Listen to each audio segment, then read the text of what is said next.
Hello, I am Cherry. Our corporation is consisted of students who study about Korean history. We introduce our culture and history to foreigners. From the past, Koreans used to get along with nature. This nature includes animals and plants, and also stones. Even though they cannot speak or talk to us, people put meanings on them. And some of the animals can be seen in many places with many different meanings. And today I'd like to introduce one of those animals. This bird you're seeing right now is called magpie. This magpie bird can be sound very unfamiliar to you, but in Korea it is very familiar bird. First of all, this magpie has some special skills. It has a great vision and also it is very good at smelling something. And more than that, he can remember the scent that he has smelled before, and then it can recognize a person or an animal with his smell and scent. So, whenever a person or scent which he has never smelled before comes near the village, he cries and becomes alarmed. But our ancestors thought this in a different way. They thought that this wasn't an alarm, but they thought it was welcoming the fellow and also welcoming the visitors. So people thought that this bird is very friendly and also it is very familiar to other people in the village. Have you ever went to an art museum or history museum? If you have, you might have seen this kind of picture. It has a magpie above and also a tiger too. This kind of picture came from China and then in Joseon was very famous during 17th and 18th centuries. People thought that this picture is very good and it represents Korean culture and Korean mind. It is really colorful and magpie and tiger are animals which we are very familiar to. First, let's look at the magpie. This magpie was told to be a familiar bird, as I talked before. But also, they thought this was a national bird, and also it brings good news to the people. They thought that there was a local god, and that god takes care of the village. And they thought that god would tell the magpie good news, and magpie would tell the good news to the tiger, and then the tiger will bring the good news to everyone in the village. And also, let's look at the tiger. When this picture was drawn in China, it wasn't a tiger.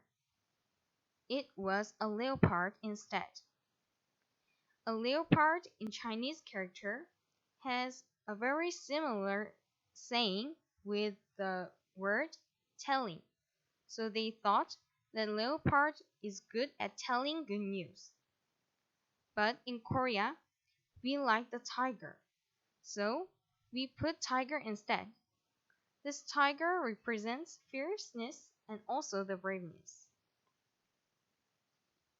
In Korea, there are many other pictures which has a tiger and a magpie in one picture. The magpie also comes out in the story of Jingnya and Kyonu. Jingnya was the daughter of a Jade Emperor, also called as the Heavenly Emperor, and Kyonu is a shepherd boy. He takes care of its own cow. Jingnya was pretty, kind, and also good at weaving clothes, and Kyonu was very good at working with his own cow. They grew up and they got married. But after they got married, they changed a little bit. They didn't work hard as they were before. They just played with each other. and especially Kyonu and Jingya got on a ride and drove cattle. And then, because of the cattle, the whole heaven became a mess. Because the Jade Emperor and the Heavenly Emperor got so mad, they got punished. And soon, Kyonu went to the east side and Jingya went to the west side of the Milky Way. So they become separated, and in between them there was a very huge Milky Way galaxy. They cried because they were so sad. They cried all day and all night. So, in the downside, the down world, where there are common people, there was a big flood every day. So, their crops died and people also died too. Since many people lost their lives, people thought that it was the time for them to have some thing. So they decide that Kyonu and Jingya have to meet once in a year.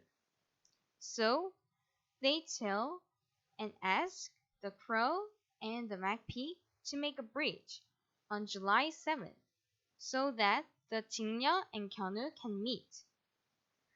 Because they were so happy, they didn't cry after all. So people, Jingya, Kyonu, and all of the animals became happy, and they lived happily ever after. This bridge is called the Ojakgyo. O means the crow, Jak means the magpie, Kyo means the bridge.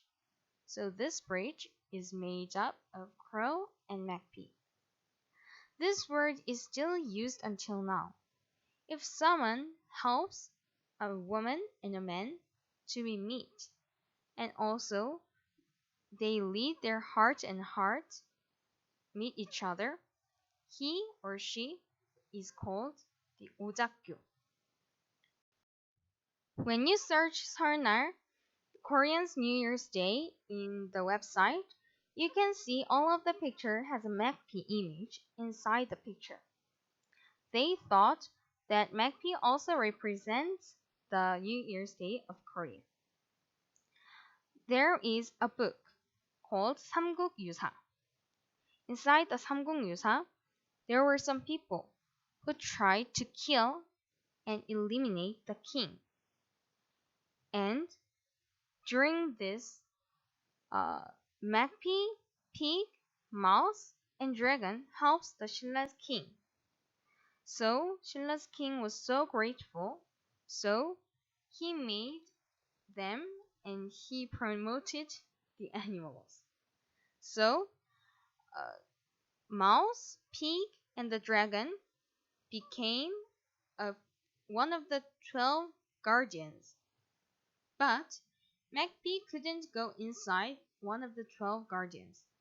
So he said that New Year's Day was the day of a magpie. So magpie became to represent the New Year's Day. So you can see that there is also a magpie inside the song of the New Year's Day. They say the magpie's New Year was yesterday and our New Year is today. There is also a saying. A scholar said, "Achi" means small, but magpie in Korean is "gachi." These sound quite they sound close to each other. So they say magpie's New Year is the small New Year because achi means small in Korean.